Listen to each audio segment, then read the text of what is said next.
الحمد لله رب العالمين والعاقبة للمتقين والصلاة والسلام على أشرف الأنبياء والمرسلين وعلى آله وصحبه وأطباعه وأزواجه وذرياته وأهل بيته وأهل طاعته أجمعين. أما بعد، أعوذ بالله من الشيطان الرجيم. بسم الله الرحمن الرحيم. ألا إن أولياء الله لا خوف عليهم ولا هم يحزنون الذين آمنوا وكانوا يتقون. وقال الله تعالى: كتب عليكم الصيام كما كتب على الذين من قبلكم لعلكم تتقون. صدق اللہ العظیم. بزرگان محترم، معزز دوستو، بھائیو، عزیزو، عمومی طور پر رمضان کے بعد میں لوگوں کی ذہن میں یہ بات ہے کہ رمضان نام ہے روزے تراویح کا، اس سے آگے کیا ہے کچھ نہیں جانتے. میرے آپ کے سب کے ذہن میں یہ ہے کہ رمضان نام ہے روزہ، اس سے آگے کچھ بڑھ گئے تو بہت زیادہ صدقات و خیرات، زکوٰۃ. لیکن رمضان حقیقت میں مشق ہے ولایت کو لینے کی. اس بات کی طرف کسی کا ذہن نہیں جاتا. رمضان جو ہے وہ ولایت کو لینے کے لیے اللہ نے رکھی، اس لیے کہ ولایت نام ہے تقوی کا، اور روزے کی علت اللہ نے بیان فرمائی تقوی. دیکھو، ایک آیت میں فرمایا: الا ان اولیاء اللہ، اللہ کے ولیوں پر لا خوف، کوئی خوف نہیں، ولا هم يحزنون، نہ وہ غمگین ہوتے ہیں، دنیا میں بھی نہیں، آخرت میں بھی نہیں. کون؟ لیکن ولی کون ہے؟ الذین آمنوا وکانوا یتقون، ایمان لائے اور تقوی اختیار کیا. تو یہاں تقوی والے کو ولی کہا گیا. اور جہاں روزے کی فرضیت کو بیان کیا گیا وہاں یہ ہے کہ کتب علیکم الصیام، تم پر روزے فرض کیے گئے جیسا کہ تم سے پہلے لوگوں پر تھے. کما کتب علی الذین من قبلکم، کیوں روزے فرض کیے؟ لعلکم تتقون، تاکہ تم تقوی حاصل کرو. اور یہی تقوی اس آیت میں ولایت کو کہا گیا. معلوم ہوتا ہے کہ رمضان میں جو روزے تراویح وغیرہ ہم سے کروایا جا رہا ہے اس سے مقصود ولایت کا حصول ہے. لیکن ولایت کے لیے شرط اول یہ ہے کہ اس کو بند رکھا جائے، زبان کو بند رکھو. صرف بھوکے رہنے کا نام روزہ نہیں ہے. بھوکے بہت سارے لوگ رہتے ہیں، غیر مسلم بھی اپواس کرتے ہیں، عیسائیت میں بھی روزہ ہے، یہودیت میں بھی روزہ ہے. صرف بھوکا رہنا. اسی لیے نبی اکرم صلی اللہ تعالی علیہ وسلم کا ارشاد گرامی ہے کہ جو انسان غیبت کرتا ہے وہ روزے کو فار دیتا ہے، اس کا روزہ پھٹ گیا. اور بخاری شریف کی روایت ہے کہ آقا صلی اللہ علیہ وسلم یہ فرماتے ہیں کہ جس نے روزے کی حالت میں غیبت کی، برائی کی، تو حضرت فرماتے ہیں حدیث قدسی ہے کہ اللہ یہ کہہ رہا ہے کہ مجھے تیرے بھوکے اور پیاسے رہنے سے مجھے کچھ بھی نہیں، بس تو صرف بھوکا پیاسا رہا ہے، باقی تجھے حاصل کچھ نہیں ہوگا. اس کا ان تمام روایتوں کا خلاصہ یہی ملتا ہے کہ اللہ روزے، تراویح، نوافل، تلاوت، ان تمام مشق کے ذریعے سے ولایت دینا چاہتا ہے. لیکن ولایت تب ملے گی جبکہ ان عبادات کو عبادت کے طرز پر کیا جائے. اور اگر ان عبادتوں کو عبادت کے طرز پر نہیں کیا تو ولایت نہیں مل سکتی.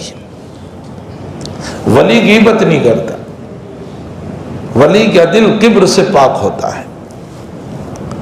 ولی کا دل حسد سے پاک ہوتا ہے، ولی کا دل برائیوں سے پاک ہوتا ہے۔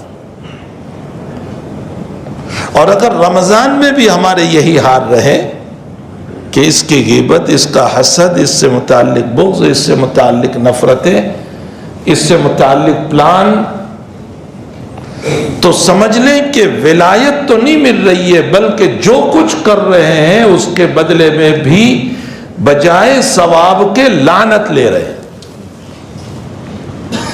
میں ویسے ہی گفتگو نہیں کر رہا ہوں، میں قرآن حدیث سے آپ کو دلیل دوں گا۔ آپ نے وہ روایت بارہا سنی کہ جس میں نبی کریم صلی اللہ علیہ وسلم نے ممبر پر چڑھتے ہوئے جو 3 جبریل کی بد دعا ہیں اور اس میں حضرت کی آمین ہے، اس میں ایک بد دعا تو یہ ہے کہ جس کے ماں باپ زندہ ہو اور وہ ان کی خدمت کر کے جنت نہ کمائے، ہے نا؟ مجھے اس پر اس وقت کوئی گفتگو نہیں کرنا ہے کہ ماں باپ کی خدمت۔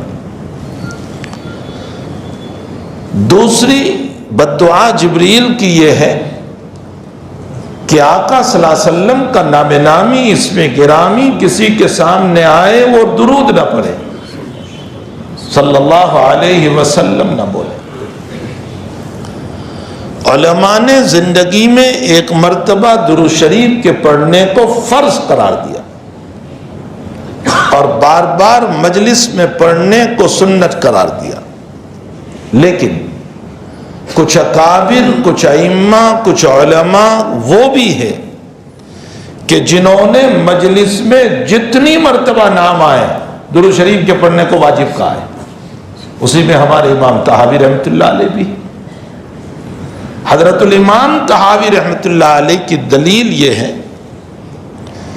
کہ نبی کا نام درود شریف کے لیے علت ہے، سبب ہے، علت نہیں سبب ہے، اور سبب جتنی مرتبہ آئے گا مسبب اتنا ہوگا۔ ظہر کا وقت سبب ہے ظہر کی نماز کے لیے، تو روزانہ یہ وقت آتا جائے گا تو ظہر بھی واجب ہوتی چلی جائے گی۔ نبی علیہ السلام کا اس میں گرامی جب سبب ہے تو یہ سبب جتنی مرتبہ آئے گا اتنی مرتبہ آقا صلی اللہ علیہ وسلم کا نام لینا ضروری ہوگا۔ اس لیے کچھ اکابر یہ فرماتے ہیں کہ مجلس میں جتنی مرتبہ آپ کا نام نامی اس میں گرامی آئے اور درود شریف پڑھنا واجب ہے، اگرچہ جمہور نے اس کو سنت کہا ہے، اور خود نبی علیہ السلام نے درود شریف کے نہ پڑھنے والے کو بخیل کہا، اپنے سفارش سے دور کہا۔ کتنی وعیدیں ہیں۔ اور پڑھنے والے کو من صلی علیہ صلاۃ صلی اللہ علیہ عشرا، جس نے مجھ پر ایک درود بھیجا اللہ اس پر 10 رحمتیں نازل فرماتے۔ حضور پاک صلی اللہ علیہ وسلم کا یہ بھی ارشاد ہے۔ اسی حدیث شریف میں تیسرے نمبر پر آقا صلی اللہ علیہ وسلم جبریل کی بد دعا یہ ہے کہ ہلاک ہو جائے وہ آدمی، تباہ ہو جائیں، برباد ہو جائیں، یعنی لعنت ہو اس آدمی کہ جو رمضان کا مہینہ پائے اس کی بخشش نہ ہو۔ بخشش کیوں نہیں ہوگی؟ اس لیے بخشش نہیں ہوگی کہ جو رمضان کی عبادتوں کے تقاضے تھے وہ ادا نہیں کیے۔ اس کا مطلب یہ نکلا کہ رمضان کی عبادت کے تقاضوں پر عبادت نہ کرنا یہ بخشش نہ ہونے کا ذریعہ ہے، اور بخشش جب نہیں ہوئی تو اس پر لعنت ہوئی۔ اور خود نبی علیہ السلام ان تینوں پر آمین آمین آمین کہتے جا رہے ہیں۔ حضرت شیخ رحمۃ اللہ علیہ فضائل اعمال میں فرماتے ہیں کہ اولاً تو جبریل کی بد دعا کتنی سخت، فرشتہ دعا کا بد دعا کر رہا ہے، کتنی سخت ہے، اور پھر نبی کی آمین نے اور زیادہ اس کو سخت بنا دیا۔ اس روایت میں ہے کہ لعنت ہے اس آدمی پر۔ اس کا مطلب یہ نکلا کہ اگر ہم نے عبادت کو عبادت کی ڈھنگ سے نہیں کیا، تو نتیجہ یہ ہوگا کہ یہ لعنت والی حدیث ہماری طرف آئے گی، اور جب لعنت والی حدیث آئے گی تو میرے بھائیو یاد رکھو، لعنت کا مطلب یہ نہیں ہے کہ بم گرے گا، لعنت کا مطلب یہ نہیں ہے کہ آسمان گرے گا، لعنت کا مطلب یہ نہیں ہے کہ پتھر گرے گا، لعنت کا مطلب نہیں ہے کہ سلیب گر جائے گا، لعنت کا مطلب نہیں ہے کہ پنکھا سر پہ گرے گا، لعنت کا مطلب یہ ہے کہ چپکے اللہ کے نبی کی اور جبریل کی بددعا وہ اثر کرے گی ایمان پر کہ ایمان کا تعلق دل سے ہے، اور دل وہ پتھر بن جائے گا کہ کسی نیکیوں کا اثر ہی نہیں ہوگا۔ یہ ہے لعنت کا مطلب، خوب سمجھے اس بات کو، یہ لعنت کا مطلب ہے دل پتھر ہو جاتا ہے، پھر نصیحتیں اس پر اثر نہیں کرتی، جیسے پتھر پر کوئی چیز اثر نہیں کرتی، اسی طرح دل پر بھی کوئی چیز اثر نہیں کرتی۔ پھر آپ جتنی چاہیں ان کے سامنے تفسیریں کر لیں، پھر جتنی چاہیں حدیثیں پڑھ لیں، پھر جتنے چاہیں اکابر کے تذکرے اور واقعات سنا دیں، پھر جتنی چاہیں فضائل اور پڑھ لیں، اور جتنی چاہیں ترغیب اور ترہیب کی باتیں سنا دیں، کوئی اثر نہیں ہوگا، اس لیے کہ دل پتھر ہو گیا۔ اور پتھر ہونے کی وجہ لعنت، اور لعنت ہم خود لائے، اس لیے کہ ہم نے جس ڈھنگ سے عبادت مانگی اللہ نے اس ڈھنگ سے عبادت نہیں کی۔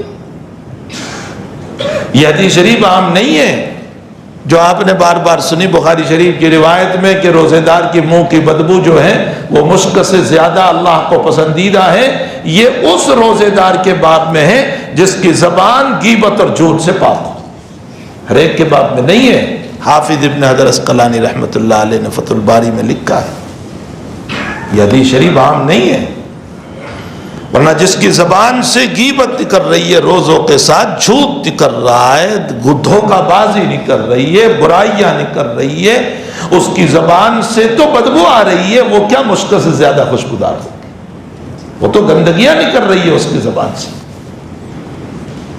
تو یہ حدیث شریف عام نہیں ہے کہ روزے دار کی منہ کی بدبو جو ہے مشک سے زیادہ اللہ تعالیٰ کو پسندیدہ ہے۔ اور یہ جو حدیث شریف میں آیا ہے، جناب نبی کریم صلی اللہ علیہ وسلم نے فرمایا کہ روزے دار کو باب الریان سے داخل کیا جائے گا، یہ وہ روزے دار ہے جس نے روزہ اللہ کے نبی کے بتانے کے مطابق رکھا ہے،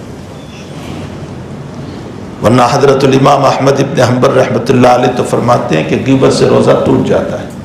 اللہ اکبر، غیبت سے روزہ ٹوٹ جاتا ہے۔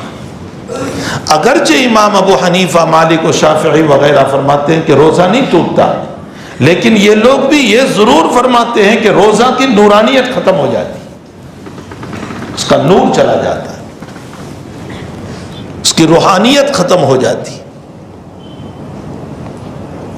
اور جب ہمارا روزہ روزہ ہو، ہماری تراویح ہو جس میں اخلاص ہو،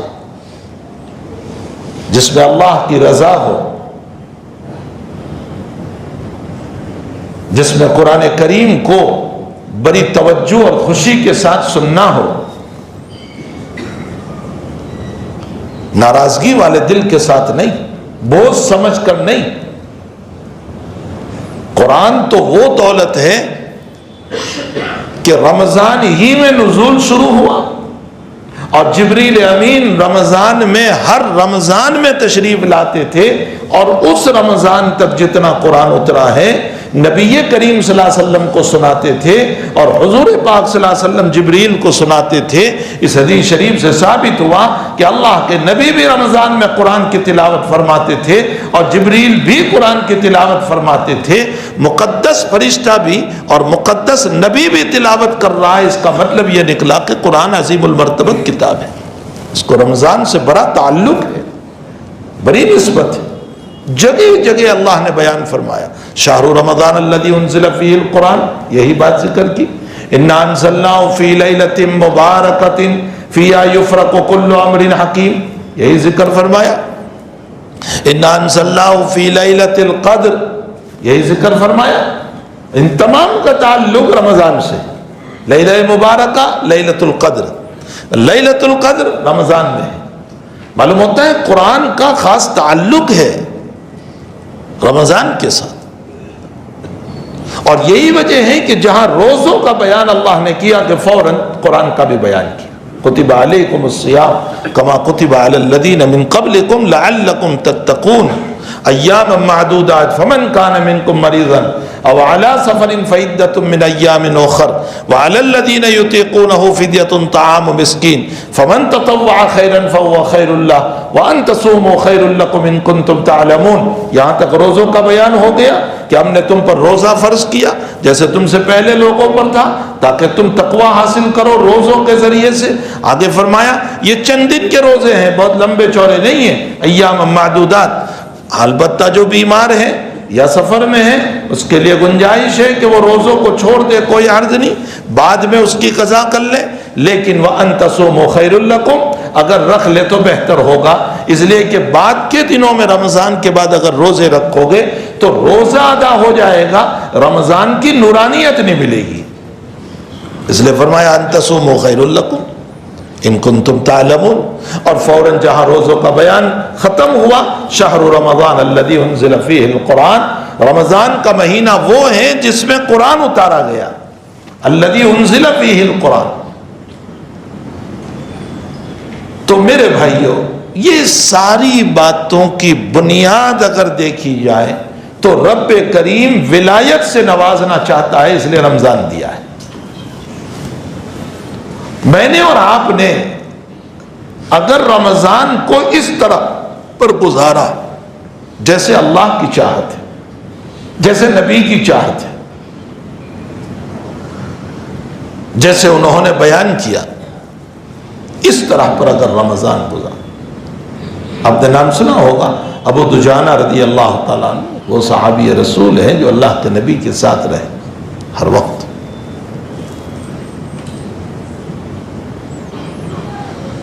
ایک ابو لبابہ ہے، وہ اور صحابی.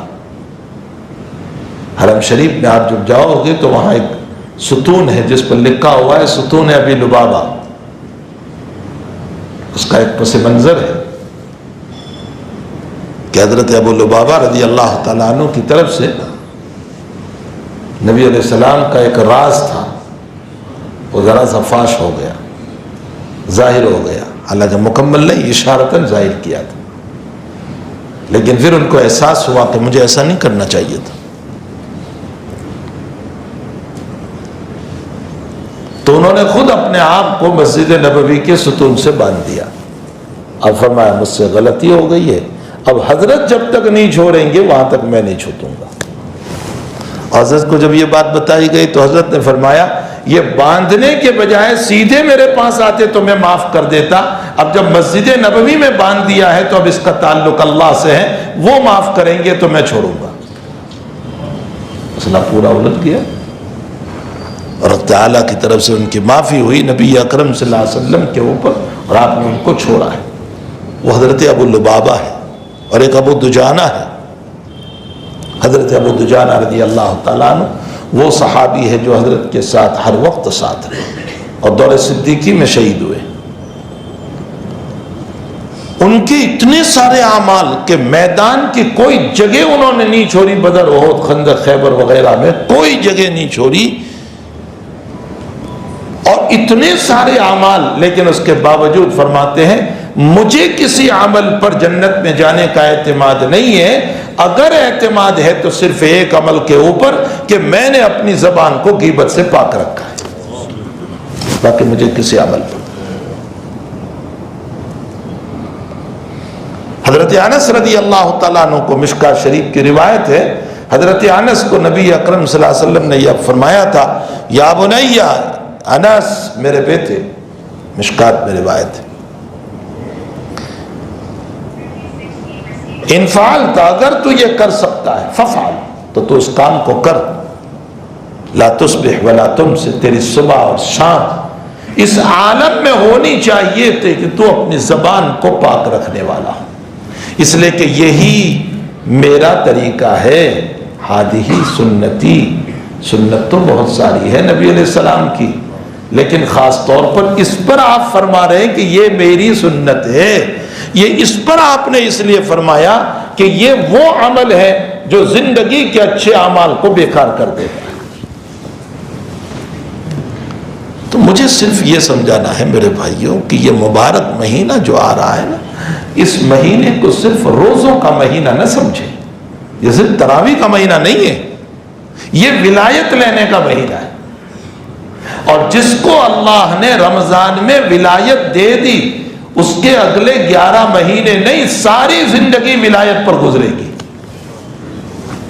پھر وہ ولی ہوگا، پھر وہ قدم قدم کے اوپر رب کریم کو یاد کرنے والا ہوگا، پھر وہ جھوٹ نہیں بولے گا، پھر اس کے فکر آخرت ہوگی۔ حدیث شریف میں ہے من ہم ہمہ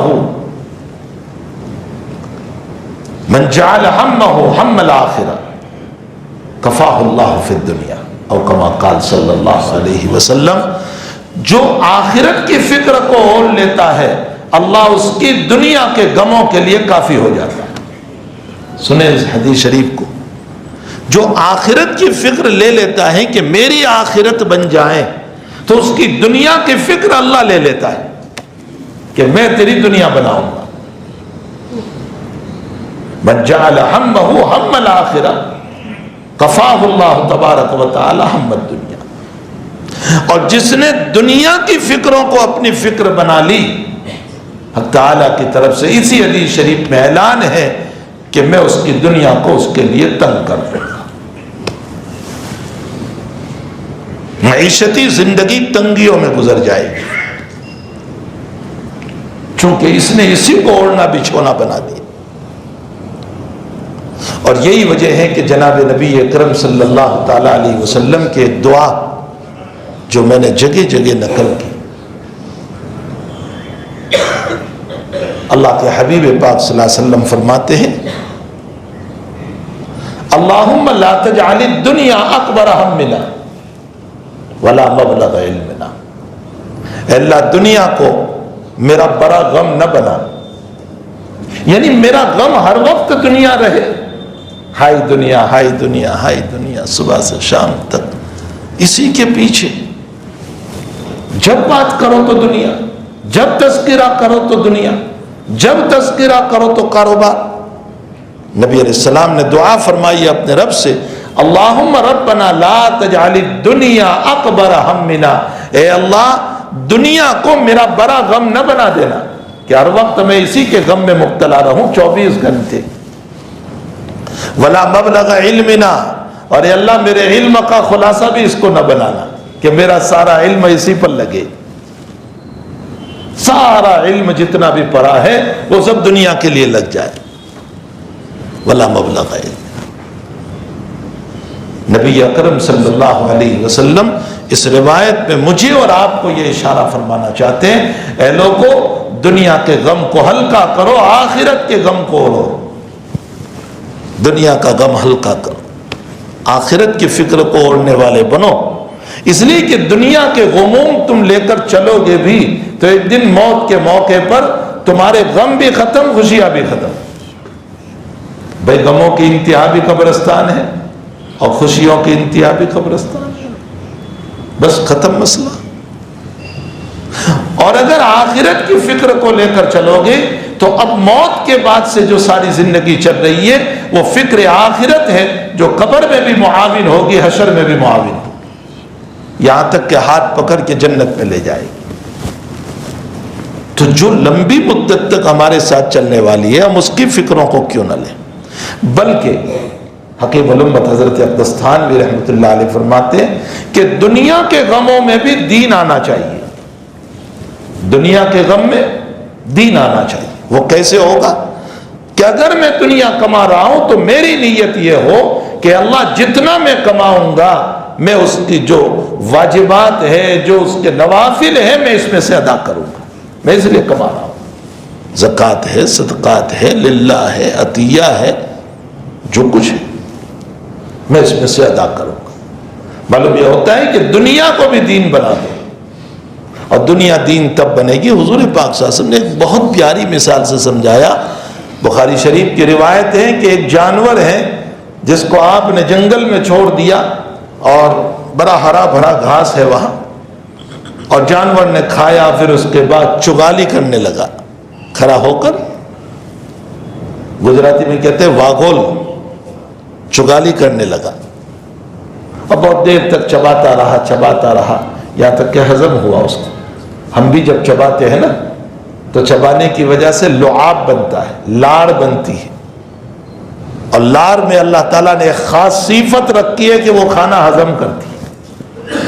اسی لیے ڈاکٹر کہتے ہیں کہ ایک دم سے نہ اتارو، چبا کر کے اتارو، لیکن انہیں کیا پتا کہ ہمارے اللہ نے اس میں کیا فلسفہ رکھا ہے۔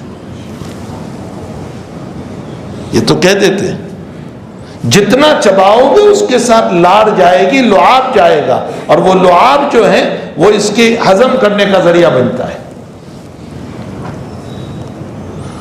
تو نبی علیہ السلام کا ارشاد گرامی ہے کہ جانور کو اگر آپ نے جنگل میں چھوڑ دیا اور وہ اس نے ہرا بھرا جنگل تھا، گھاس خوب لگی ہوئی تھی، اور اس کے اندر جو ہے وہ اس نے کھایا، اور کھانے کے بعد پھر چبایا، تھوڑی دیر چباتا رہا یہاں تک کہ پیشاب پخانہ کیا، نکال دیا بدن سے، تو وہ جانور کبھی ہلاک نہیں ہو سکتا ہے۔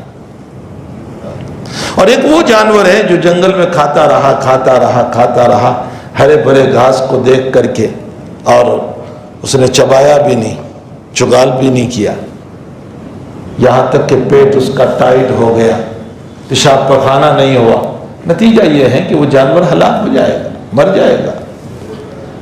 آقا صلی اللہ علیہ وسلم اس مثال کو دے کر یہ سمجھانا چاہتے ہیں کہ جس نے دنیا کو کمایا لیکن زکوٰۃ، صدقات، عطیہ اور للہ کے ذریعے سے نکالا بھی، اس کا مال اس کو ہلاک نہیں کرے گا، اور جو کماتا رہا اور نکالا نہیں، اس کا مال اس کو ہلاک کر دے گا۔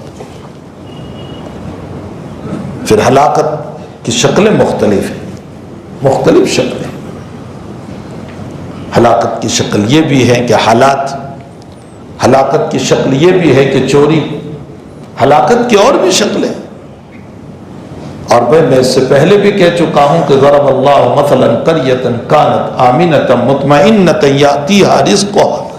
اللہ کسی بھی بستی کی ایک مثال دے رہا ہے، کسی بھی بستی کی، یہاں کوئی نام نہیں لیا اللہ نے کہ کس بستی کی مثال، وہ ہمارے سورت کی بھی ہو سکتی ہے، کوئی ضروری تھوڑا ہے، کوئی نام نہیں لیا، سورت بھی ہو سکتا ہے۔ ضرب اللہ، مثال دے رہا ہے اللہ، قریۃن، کسی بستی کی، کانت آمنۃ مطمئنہ، دو لفظ قرآن نے استعمال کیا، امن میں بھی تھے، اطمینان میں بھی تھے، دو لفظ۔ قرآن کی بلاغت ہے، قرآن کبھی بیجا لفظ نہیں بولتا، وہ ہماری طرح زائد الفاظ نہیں بولتا۔ آمنۃ مطمئنہ، امن کا تعلق ان کی صحت سے ہے، اور اطمینان کا تعلق ان کی عیاشیوں سے ہے۔ صحت بھی خوب تھی اور آشائش کا سامان بھی بہت تھا، مطمئن تھے، اور پھر مطمئن اس طرح پر رغدم من کل مکان، سورسز بہت تھے، واہ، چاروں طرف سے پیسے آ رہے تھے، دکان کا کرایہ بھی آ رہا ہے، دکان بھی خوب چل رہی ہے، اولاد بھی کما کر لا رہی ہے، اور آن لائن کاروبار بھی چل رہے ہیں، اور چاروں طرف سے رغدم من کل مکان، خوب آمدنی ہو رہی ہے۔ لیکن کیا کیا؟ اس امن اور اطمینان پر اللہ کا شکر ادا کرنا چاہیے تھا کہ اس رب کی رضا والے کام کرتے، اطاعت ربانی کرتے، اس مال کا حق ادا کرتے، اس صحت کا شکر ادا کرتے کہ اپنی باڈی کو اللہ کی عبادت میں لگاتے، نمازیں ادا ہوتی۔ لیکن کیا کیا؟ فکفرت بانعم اللہ، اللہ کی نعمتوں کی ناقدری ہی، ناقدری کا حال یہ رہا کہ عبادت بھی نہیں، زکوٰۃ و صدقات و عطیہ بھی نہیں، کچھ نہیں کیا۔ فکفرت بانعم اللہ، اللہ کی نعمتوں کی ناشکری کی، تو اللہ نے کیا فرمایا؟ فَأَذَاقَهَا اللَّهُ لِبَاسَ الْجُوعِ وَالْخَوْفِ، ہم نے ان کو بھوک کا عذاب بھی چکھایا، اور ہم نے ان کو خوف کا عذاب بھی چکھایا۔ صاحب مفسرین بھی بڑی غضب کی تفسیر کرتے ہیں، اور رب کریم ان پر قرآن بھی بہت عجیب کھولتا ہے۔ چونکہ ان کے دل اللہ سے لگے ہوئے ہوتے ہیں۔ ہم جیسوں کے دل پر الہام نہیں ہوتا، کوئی ایک تا بیچ میں بڑھا دو وہ تو ہو سکتا ہے، باقی الہام نہیں ہوتا۔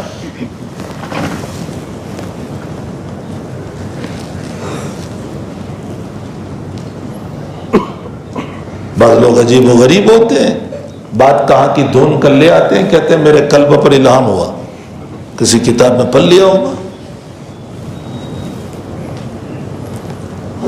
اللہ جھوٹ سے ہماری حفاظت فرمائے۔ الہام ان اکابر کے قلوب پر ہوتا ہے جن کے دل اللہ سے جڑے ہوئے ہیں، لگے ہوئے ہیں۔ تو مفسرین کے قلوب پر عجیب و غریب اللہ تعالیٰ القاء کیا کرتا ہے۔ صاحب روح المعانی نے لباس الجوع کی تفسیر میں فرمایا بھوک رہنا، کھانا نہ ملنا، پیاس نہ ملنا، یہی اس کی تفسیر نہیں۔ ایک تفسیر اس کی یہ بھی ہو سکتی ہے کہ بھوک کا معنی یہ ہے کہ اللہ اس میں حرص اور لالچ پیدا کر دے، اس کا پیٹ ہی کبھی نہ بھرے، ایک دکان دوسری تیسری چوتھی پانچویں چھٹی ساتویں، صبح سے شام تک اس کے پیچھے ہی دوڑ رہا ہے، سارا دن ساری سوچ اسی کے پیچھے، 2 کیسے ہو جائے، 3 کیسے ہو جائے، 4 کیسے ہو جائے، 5 کیسے ہو جائے، میرا کاروبار اور زیادہ وسیع کیوں نہ ہو جائے، میں نے ایک یہاں کھولی ہے، اب دوسری جگہ کھول رہے ہیں، پھر تیسری جگہ کھول رہے ہیں۔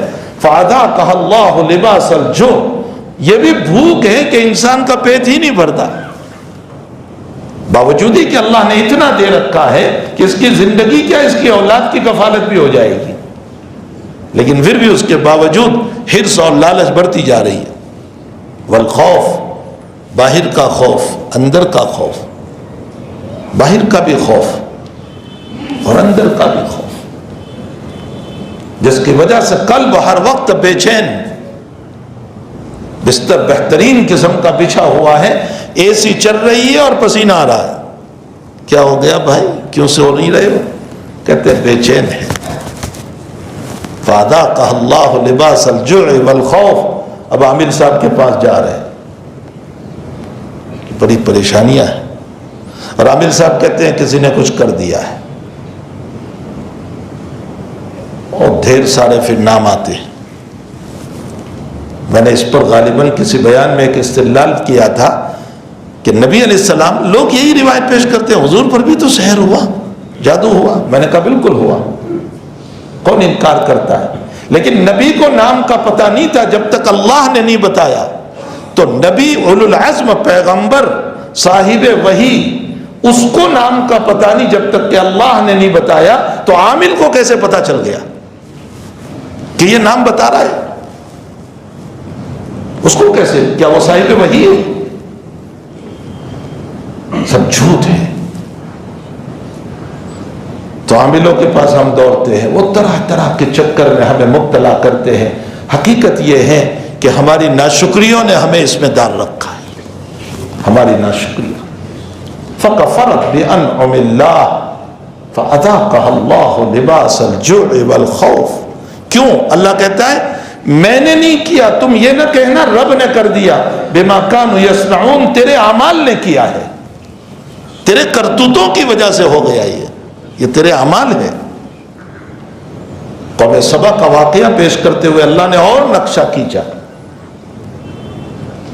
قوم سبا کے باب میں فرمایا کہ ہم نے ان کو بہترین باغات دیے تھے، ان کے کھیتوں میں فارم ہاؤس تھے، ان کے مکانات تھے، اور کھجور کے درخت اور انگور کی بیلیں اور نہ معلوم کیا کیا اس میں تھا، اور ایک ڈیم بنایا تھا، اس ڈیم سے پانی آتا تھا اور نہر سے پانی جاتا تھا، اور بڑے شاندار مکان تھے۔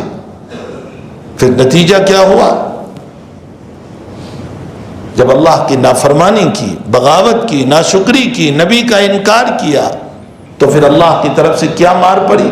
حق تعالی جل شانہ نے کچھ نہیں کیا، جو ڈیم تھا اسی کو توڑ دیا، اور اس کے ڈیم کو توڑنے کے لیے کوئی فوج نہیں بھیجنی پڑی، اللہ نے چوہے پیدا کر دیے اور ان چوہوں نے اس ڈیم کو توڑ دیا۔ قرآن کے اس واقعے، اللہ تعالیٰ قرآن میں اس واقعے کو اس امت کو کیوں سنا رہا ہے؟ کیا کہنا چاہتا ہے مجھے اور آپ کو؟ اللہ یہ کہنا چاہتا ہے کہ میری ناشکریوں پر میری نعمتیں خود ان کے لیے عذاب بنی۔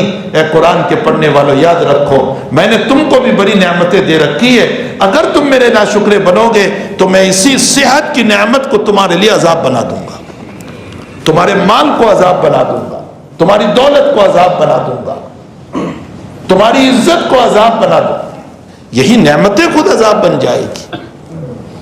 تو میرے بھائیو، رمضان کا مقصد صرف روزہ رکھ لینا نہیں، رمضان کا مقصد صرف قرآن سن لینا اور تراویح پڑھ لینا نہیں ہے، یہ غلط سمجھ رکھا ہے ہم نے۔ یہی غلطی کی بنیاد ہماری یہ ہوئی کہ جہاں رمضان ختم ہوئی ہے، عید کیا ہوئی ہے کہ ہماری فجر غائب ہو جاتی ہے۔ کل تک ہم ساری فجر پڑھ رہے تھے پورا مہینہ، کل تک ہماری ظہر ہو رہی تھی، عصر ہو رہی تھی، مغرب ہو رہی تھی، عشاء ہو رہی تھی، بڑی پابندی سے ہم نماز کے پابند تھے، قرآن پڑھ رہے تھے۔ یہ اچانک کیا ہو گیا کہ شوال کا چاند طلوع ہوا اور ہماری فجر غائب ہو گئی؟ کیا ہو گیا؟ وجہ اس کی یہ ہے کہ ہم نے رمضان کا مقصد نہیں سمجھا۔ رمضان کا مقصد صرف نماز، روزہ اور زکوٰۃ اور تراویح نہیں ہے، رمضان کا مقصد اللہ رمضان دے کر اپنے بندوں کو ولایت دینا چاہتا ہے، یہ ہے مقصد، لعلکم تتقون، اور تقوی ولایت کو کہتے ہیں۔ خوب سمجھو اس بات کو۔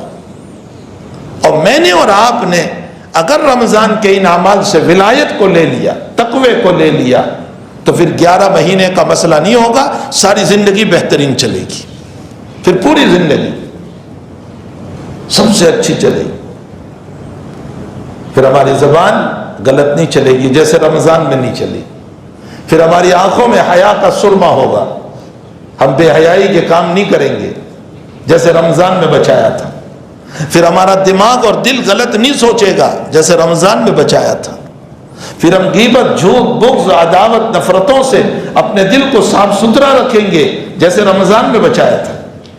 یہ ہمیشہ کا کیوں ہو گیا؟ یہ ہمیشہ کا اس لیے ہو گیا، اس کی وجہ یہ ہوئی کہ رمضان میں جیسے شریعت نے کہا ویسے کیا تو اللہ نے شان ولایت عطا فرما دی، اور جب ولایت دے دی تو اب ولی کو اللہ اپنے فضل سے بچایا کرتا ہے، یہ حقیقت ہے اس کی۔ اور رمضان کتنی بڑی دولت ہے، علامہ ابن قیم رحمۃ اللہ علیہ نے لکھا ہے کہ اگر مردے کو زندہ کر کے پوچھا جائے کہ تمنا بتاؤ، فرمایا مردے کی کوئی تمنا نہیں ہوگی سوائے ایک تمنا کے کہ ہمیں رمضان کی ایک رات نصیب ہو جائے،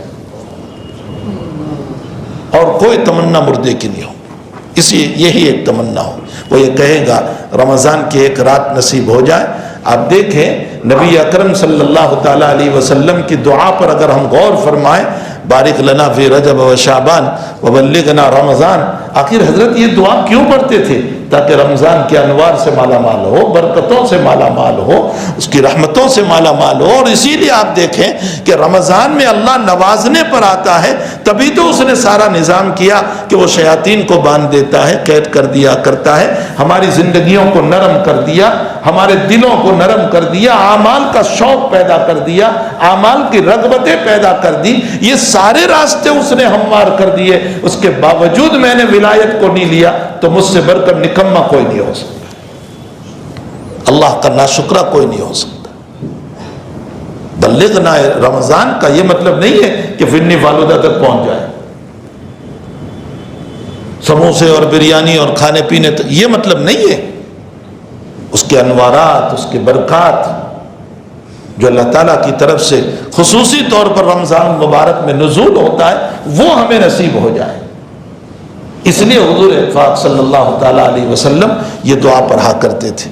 تو میرے بھائیوں، ایسا عظیم المرتبت مہینہ جو بہت جلد اب ہم پر طلوع ہونے والا ہے، ہمیں چاہیے کہ اس مبارک مہینے کو غفلت میں گزارنے کے بجائے حصول ولایت کی نیت سے گزارے کہ اللہ اس رمضان کے اعمال کے ذریعے سے اللہ ہمیں ولی بنا دے، اللہ اپنی ولایت سے نواز دے، پھر انشاءاللہ تعالی زبان محفوظ ہو جائے گی، پھر آنکھیں محفوظ ہو جائے گی، پھر دل و دماغ محفوظ ہو جائیں گے، پھر ہاتھ محفوظ ہو جائیں گے، پھر قدم محفوظ ہو جائیں گے، اور جب ساری چیز محفوظ ہو جائے گی تو ولی کے باب میں حدیث قدسی میں کہا گیا، اللہ فرماتے میں اس کا ہاتھ بن جاتا ہوں جس سے وہ پکڑتا ہے، اور وہ میں اس کی آنکھیں بن جاتا ہوں جس سے وہ دیکھتا ہے، اور میں اس کا پاؤں بن جاتا ہوں جس سے وہ چلتا ہے۔ کیا مطلب؟ اللہ یہ کہنا چاہتا ہے میرا بندہ مجھ میں فنا ہو جاتا ہے، میرا بندہ جو ہے وہ مجھ میں فنا ہو جاتا ہے، فنائیت کا مقام اس کو نصیب ہو جاتا ہے۔ اس کے ساتھ ساتھ اللہ تعالیٰ قرآن میں فرماتے ہیں صبغۃ اللہ، اللہ کے رنگ میں رنگ جاؤ، تو اللہ کی صفتوں کو اپنانا چاہیے۔ اللہ کی صفت کیا ہے؟ وہ کریم ہے، ہمیں بھی کرم رکھنا چاہیے، وہ رحیم ہے، ہمیں بھی رحم رکھنا چاہیے، وہ غفور ہے، ہمیں بھی لوگوں کو معاف کرنا چاہیے، وہ ستار ہے، لوگوں کے عیب کو چھپا رہا ہے، ہمیں بھی دوسروں کے عیبوں کو چھپانا چاہیے۔ صبغۃ اللہ، اللہ کے رنگ میں رنگ جاؤ۔ اور میں نے غالباً اس سے پہلی مجلس میں کہا تھا کہ حضرت موسیٰ علیہ السلام سے ان کے زمانے میں ایک عورت نے یوں کہہ دیا کہ ذرا تیرے رب سے پوچھ لینا کہ میری مغفرت کا کیا مسئلہ ہے۔ تو حضرت موسیٰ نے پوچھا، اس عورت سے پوچھا کہ کیا کہا اللہ نے؟ فرمایا کہ اللہ نے یہ کہا کہ تیری مغفرت ہو جائے گی۔ تو وہ کہنے لگی تیرا رب بھی بڑا عجیب ہے، میں طائفہ، بدکار، فاحشہ، انتہائی زنا والی میری زندگی، اور تیرا رب معاف کر رہا ہے مجھ کو۔ تو رب کریم کی طرف سے وحی آئی کہ میں اس کو معاف کرنے والا تھا، میں نے پردہ ڈال دیا تھا، لیکن اس نے خود اپنے گناہ کو کھول دیا ہے، تو اب میں اسے معاف نہیں کروں گا۔ اللہ کو بندے خود اپنے عیوب، بخاری شریف کی روایت ہے کہ جب تم رات میں گناہ کرتے ہو میں پردہ ڈال دیتا ہوں، تمہیں چاہیے کہ تم نہ کھولو۔ تو ہم اپنے عیوب کو بھی نہ کھولیں، دوسروں کے عیوب کو بھی نہ کھولیں۔ ستار ہیں، ہمیں بھی صفت ستاریت کو اپنانا چاہیے۔ رزاق ہیں، وہ کھلاتا ہے، ہمیں بھی یہ صفت اپنانا چاہیے، رزاقیت کو اپنانا چاہیے، ہم بھی دوسروں کو کھلانے والے بنیں۔ عمومی طور پر امت کا حال یہ ہے کہ زکوٰۃ کے رقومات کھلاتے ہیں۔ بھئی یہ بھی تو دیکھا کرو کہ مبارک مہینے میں افطاری کرنے والے سارے غریب نہیں ہوتے، مالدار بھی ہوتے ہیں، اور ہم سب کو زکوٰۃ کی رقم کھلا رہے ہیں۔ اپنی زکوٰۃ کی رقم تو غربا کو دے، مساکین کو دے، اپنے رشتہ داروں کو دے جو غریب ہیں۔ یہ تو اچھا ہوا کہ اللہ نے زکوٰۃ کو فرض فرمایا، ورنہ یہ امت زکوٰۃ بھی نہ نکالتی۔ اس امت کے بخل کا یہ حال ہے۔ عطیات اور للہ کا مسئلہ بہت دور کی بات ہے، تو ہم اپنے للہ رقومات کے ذریعے سے افطاری کرانے والے ہوں، غربا کو دینے والے ہوں۔ اور میں خاص طور پر کہتا ہوں اہل علم کا تعاون، علماء کا تعاون، علماء کی مدد۔ اس کی وجہ عبداللہ ابن عباس رضی اللہ تعالیٰ عنہما، بخاری شریف میں ہے روایت کہ مجاہد علیہ الرحمہ جب جانے لگے جہاد کے میدان میں تو اپنے استاد محترم ابن عباس سے فرمایا حضرت میں جا رہا ہوں، دعا فرمائے میرے لیے۔ تو ابن عباس نے فرمایا ذرا گھر آ جانا، مجھے مل کر جانا گھر سے۔ وہ گھر گئے ملنے کے لیے، تو ابن عباس نے ایک رقم پیش کی، تو مجاہد کہنے لگے حضرت بہت ہے ماشاءاللہ میرے پاس، تو مجھے ضرورت نہیں ہے، بہت ہے، اللہ نے مجھے بہت دیا ہے۔ ابن عباس نے فرمایا میں تیرے لیے نہیں دے رہا ہوں، میرے لیے دے رہا ہوں، اس لیے کہ تو جہاں جا رہا ہے وہاں جو اللہ کے دین کی خدمت کرے گا وہ میں نہیں کر سکتا ہوں، تو تیرے عمل میں بھی شریک ہو جاؤں۔ تو اہل علم جو دین کا کام کر رہے ہیں ان کے دین کے کاموں میں ہماری بھی شرکت ہو جائے۔ تو مبارک مہینے میں صفت رزاقیت اللہ کی ہے، تو ہم بھی اسی طرح جو ہے لوگوں کو کھلانے والے بنے۔ اسی لیے قربان جائیے نبی کریم صلی اللہ علیہ وسلم پر اطعام الطعام فرمائے، اطعام الطعام۔ حدیث شریف پر کوئی غور بھی تو کرے۔ شیخ الاسلام ابن تیمیہ نے لکھا ہے نبی یہ بتانا چاہتے ہیں کہ اللہ کی صفت اپناؤ، کھلانے والے بنو، کھانے والے نہ بنو۔ واہ کیا بہترین تفسیر فرمائی، کھلانے والے بنو۔ اس لیے کہ کسی کا کھا لینا یہ تو حرام ہے، ناجائز ہے، گناہ ہے، حرم کر جانا۔ فرمایا کھلانے والے بنو، یہ صفت رسول صلی اللہ علیہ وسلم ہے، یہ صفت رزاقیت ہے، ہمیں اس کو اپنانا چاہیے۔ تو یہی وہ اعمال ہے جو رمضان المبارک میں کیے جاتے ہیں، تلاوت قرآن ہے، گناہوں سے پاکی ہے۔ لعنین المذنبین احب الی من جزل المسبحین، صاحب روح المعانی نے نقل فرمایا کہ گناہوں پر رونے والے کا رونا اور اس کا آہ کرنا تسبیح پڑھنے والوں کی تسبیح سے زیادہ پسند ہے اللہ۔ تسبیح پڑھنے والوں کی تسبیح اللہ کو اتنی پسند نہیں جتنی کہ گناہوں پر آہ کرنے والوں کی آہیں اللہ کو پسند۔ اس لیے کہ ممکن ہے کہ تسبیح میں کبر ہو لیکن رونے والوں کی آہوں میں تواضع ہے، اور اللہ کو تواضع پسند ہے۔ لعنین المذنبین احب الی من جزل المسبحین، رونے والی آنکھیں ہو، گرگرانے والا دل ہو، تڑپنے والا دل ہو، مبارک مہینہ ضائع نہ ہو جو انوار و برکات کے ساتھ ہم پر آ رہا ہے۔ رب کریم ہم تمام کو اس کے انوار برکات سے اور جتنے اس کی طرف سے فیوز اتر رہے ہیں اللہ اس سب سے ہم کو مالا مال فرمائے، اور تعالیٰ سے دعا فرمائیں کہ ان اعمال کے ذریعے سے اللہ ہمیں مقام ولایت عطا فرما دے۔ وصلی اللہ علی نبی الکریم برحمتک یا ارحم الراحمین۔ الحمدللہ رب العالمین والعاقبۃ للمتقین، والصلاة والسلام علی اشرف الانبیاء والمرسلین وعلی آلہ وصحبہ اجمعین۔ اللہ ہمارے گناہوں کو معاف فرما، قصوروں سے درگزر فرما، سیاہ کاریوں سے معافی عطا فرما، جلی خفی ظاہر باطن کو معاف فرما۔ اللہ تو ہی مبارک مہینہ نصیب کرنے والا ہے، الہ العالمین تو جب چاہے بلا سکتا ہے، لیکن جو مبارک مہینہ دے رہا ہے وہ تو ہی دینے والا ہے۔ اللہ جب تو دیتا ہے تو اس کے انوار بھی عطا فرما دے، اس کی رحمتیں بھی عطا فرما دے، اس کی برکات بھی انوار فرما دے۔ اے اللہ رحمتوں کا عشرہ چلے، ہمارے پورے بدن کو قلب کو رحمتوں سے مالا مال کر دینا۔ اے اللہ مغفرت کا عشرہ چلے، ہم تمام کی مغفرت فرما دینا۔ اے اللہ آگ سے خلاصی اور نجات کا عشرہ چلے، اللہ ہم سب کو جہنم سے آزاد کر دینا۔ اللہ ہم تیرے دروازے کے فقیر ہیں، تو نے خود ہم کو فقیر کہا ہے، یا ایھا الناس انتم الفقراء الی اللہ، ہم فقیر ہیں۔ اور اپنے پیغمبر کو تو نے کہا تھا وَأَمَّا السَّائِلَ فَلَا تَنْهَرْ، فقیر اور مانگنے والے کو نہ جھڑک۔ اے اللہ ہم بھی فقیر ہیں، آپ ہمیں نہ جھڑکیے، ہمیں خالی ہاتھ واپس نہ پھیریے۔ اے اللہ ہمارا اس مانگ کو مطالبے کو آپ پوری فرما دیجئے، اللہ رحمت سے مالا مال فرما دیجئے، عطاؤں سے مالا مال فرما دیجئے، بخششوں سے مالا مال فرما دیجئے۔ اے الہ العالمین تمام مرد و عورت کو اے اللہ اپنے انوار سے مالا مال فرما دے۔ اے اللہ مرحومین کی مغفرت فرما، بیماروں کو شفا عطا فرما، عافیت صحت عطا فرما، تندرستی و توانائی عطا فرما۔ اے الہ العالمین محتاجگی والی بیماریوں سے حفاظت فرما، محتاجگی والی بیماریوں سے حفاظت فرما، اللہ محتاجگی والی بیماریوں سے حفاظت فرما، کینسر سے حفاظت فرما، برین ہیمریج سے حفاظت فرما، لقوا اور فالج سے حفاظت فرما۔ اللہ ہمارے اکابر جتنے تیرے پیارے ہو چکے ہیں ان سب کی قبروں کو نور سے منور فرما، ان کے درجات بلند فرما۔ اللہ جتنے حیات ہیں ان کی زندگی میں برکت عطا فرما، رحمت عطا فرما، ان کے سائے کو ہم پر تا دیر قائم فرما۔ اے اللہ ان کا وجود تیری طرف سے رحمت کا ذریعہ ہے، اے اللہ ان کا دنیا سے جانا تیری طرف سے فتنوں کا ذریعہ ہے۔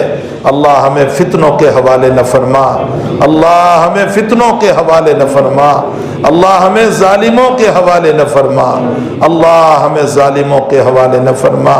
ربنا لا تجعلنا فتنة للقوم الظالمین ونجنا برحمتک من القوم الکافرین۔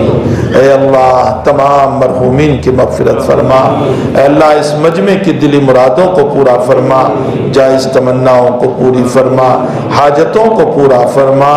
الہ العالمین سب کے مقاصد دنیا اور آخرت کے ہیں، تمام مقاصد کو پورے فرما دے۔ اے اللہ جو مانگا اپنے فضل سے عطا فرما، نہیں مانگا اپنے فضل سے نصیب فرما۔ صلی اللہ علی النبی الکریم برحمتک یا رب۔